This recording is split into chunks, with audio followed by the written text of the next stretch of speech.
All right, everyone, today is finally the day. Get to set this up. I'm very excited. Perfect. So we got everything laid out and ready. Got all my plants. So today what I'm going to be putting into this new tank, I have some Alternanthera Reynickii Mini, which is a really cool red colored plant. I actually have some of that in my 2.5 gallon tank, and I've loved it so far. It grows pretty well. Also have some Cryptocorini undulata red to give another kind of darker green red color to the tank.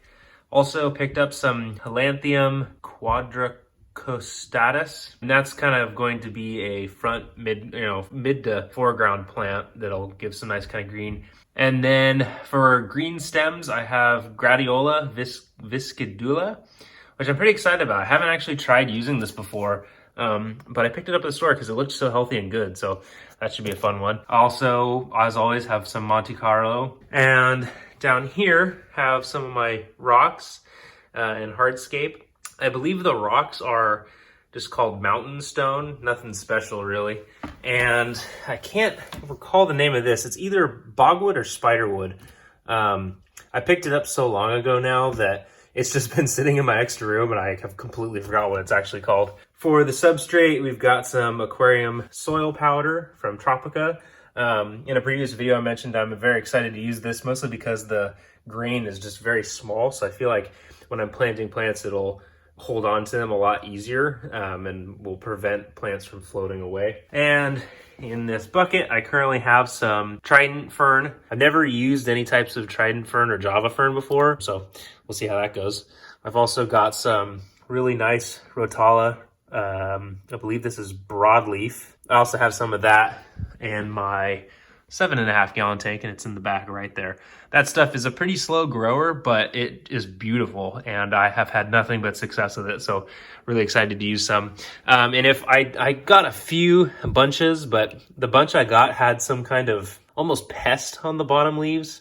You could scrape it off, but I was kind of worried, and I've had a lot of experience with this plant before. I know you can just trim it like that and stick it in the dirt and it'll just grow. So I just trimmed off the nasty stuff. And if I need more, to be honest, this stuff is looking a little long and I could definitely trim that back. So have plenty of that if I need it. Let's see what else.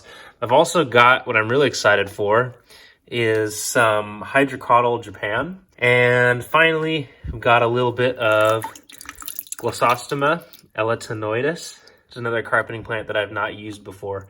But yeah, let's go ahead and get going. The first thing I want to do, I've had the water in here like this for a while. I want to go ahead and throw that out.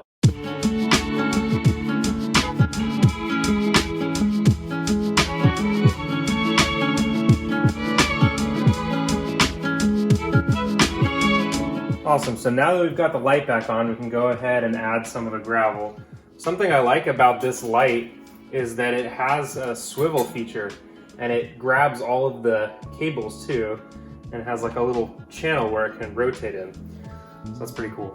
So I'm gonna go ahead and add some of the gravel and just kind of keep it towards the back of the tank, just to give it a little bit of a slope toward the back.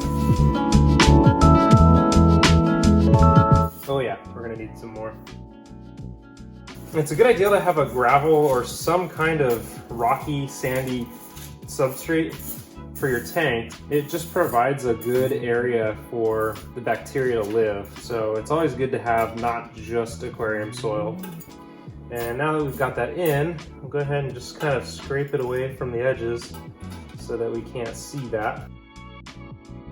So now that that's in, I'm gonna go ahead and add some of the aqua soil. And I'm only gonna add about half of it first, and then I'll place the hardscape, and then I'll go ahead and add the rest of the aqua soil after that.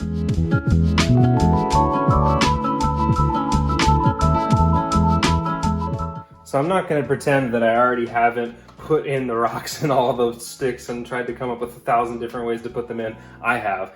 I've come up with like 2 options, and I'm going to try them both out and see if I like one more than the other.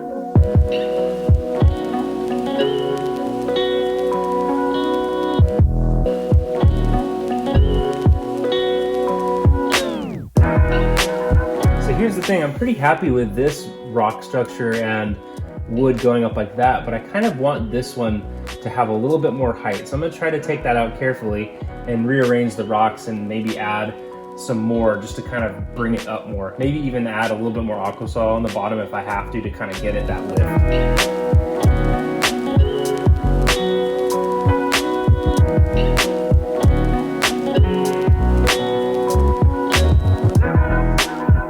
Well guys, I really like that. I think that turned out really well.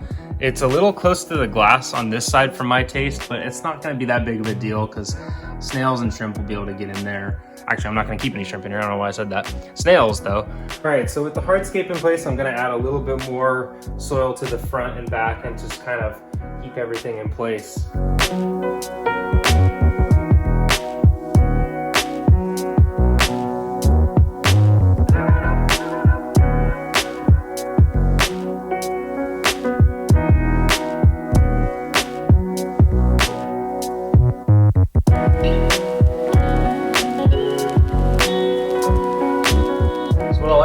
I like to add a little bit of water, probably not more than like an inch or two, just so that when I'm planting the foreground plants, I feel like they just have a chance to stick better. I don't know if that's true or not, but it just helps me and makes it a little easier to plant, for me at least. So I'll go ahead and put some water in now, and we'll get to prepping the plants.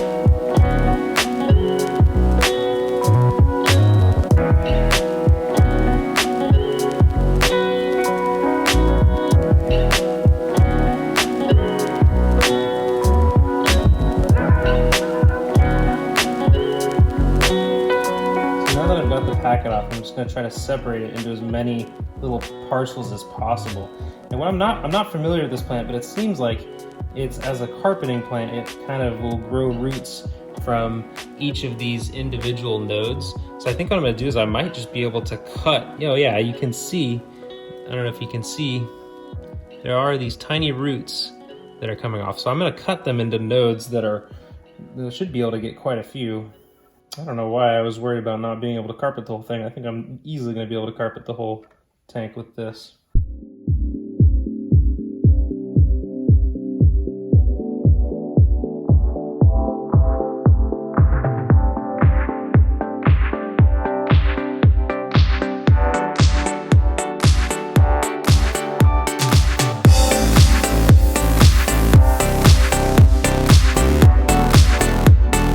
So now the plants are all prepped, I'm gonna go ahead and start putting in the carpet foreground plants.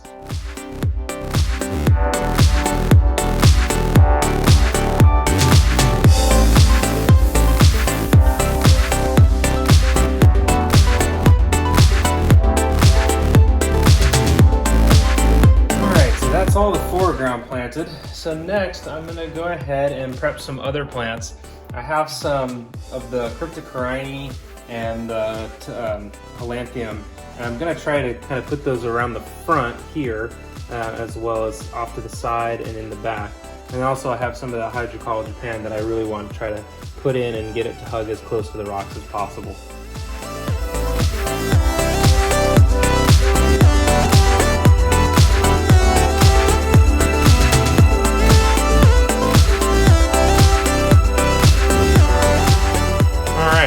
All the middle ground and foreground plants. Yeah, so now that that's planted, I'm gonna go ahead and break out the Alternanthera Reinekii, and that's gonna go pretty much in this back corner here.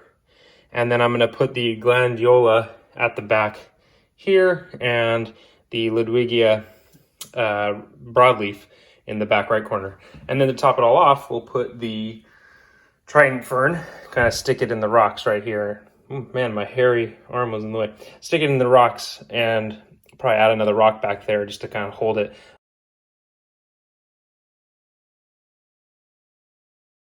All right, so I'll try to show you what I did there.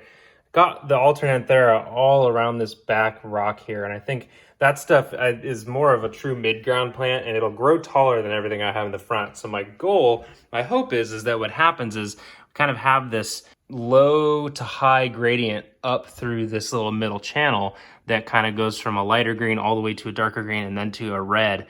And then at the back, finally, the gradiola will just be resting here, and it'll be these tall green stems in the back. And so that's kind of the goal. But either way, let's go ahead and get the rotala in the back right and the gradiola in the back left, and then that sword fern in, and then we'll be good to go and fill it up with water. All right, everyone. Well, that's the planting done. I'm going to go ahead and fill it up with a little bit of water. I'll fill it up all the way, and then I'll try to get that trident fern in there. I am very happy with how this planted turned out. And I think, I mean, as always, you have to wait and see to see what it looks like when it matures. But I think as of right now, it looks amazing. And I cannot wait to see how this progresses. So let's go ahead and get some water in there very carefully. And then we'll go ahead and put the trident fern in.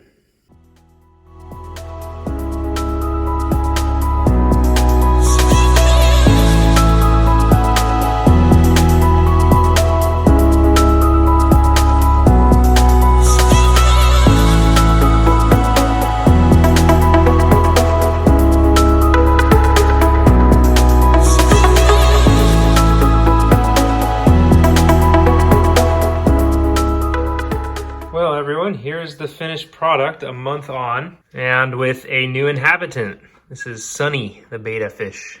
It's a goofy guy. But yeah, I'm liking how this is growing in so far. One thing I've noticed is that the Holanthium has completely grown way larger than I expected it would grow. And you can see in the middle channel there, that plant has just really gotten incredibly tall since when it started. Not sure if I like that there. I didn't really expect it to get that big, and as a result, it's kind of choking out some of the other elements of the tank. So I might remove that and just have no Holanthium in there at all. As you can also see, I've added some of the floating Salvinia as well as some water lettuce to just help filter everything. The tank is at a pretty natural balance right now. I don't really have to do water changes as frequently. A lot of the algae blooms have gone down, and that's a big thanks to the 2 Narite snails that I put in there. Can't find them right now to show you, but they're in there. And also, there are no more diatom blooms. All that's kind of gone away. I had an issue with the wood having some like bacteria. You can kind of see there, there's still a little bit, that kind of gray blob on the wood. But for the most part, it's all gone. It was way worse. Like the entire wood structure had it. So the tank is really starting to mature and come into its own. I still think I'll probably do some things to adjust and get it to the way I like it. Also, too, this Java fern, trident fern, sword fern, I don't remember what it's called, has been putting on some serious roots and has been sending out little bits that are going above the water now, which is pretty cool. But that's it for this video today, and I will continue providing updates on this tank as much as possible, and on my other tanks as well. Sunny says to like and subscribe. Listen to Sunny.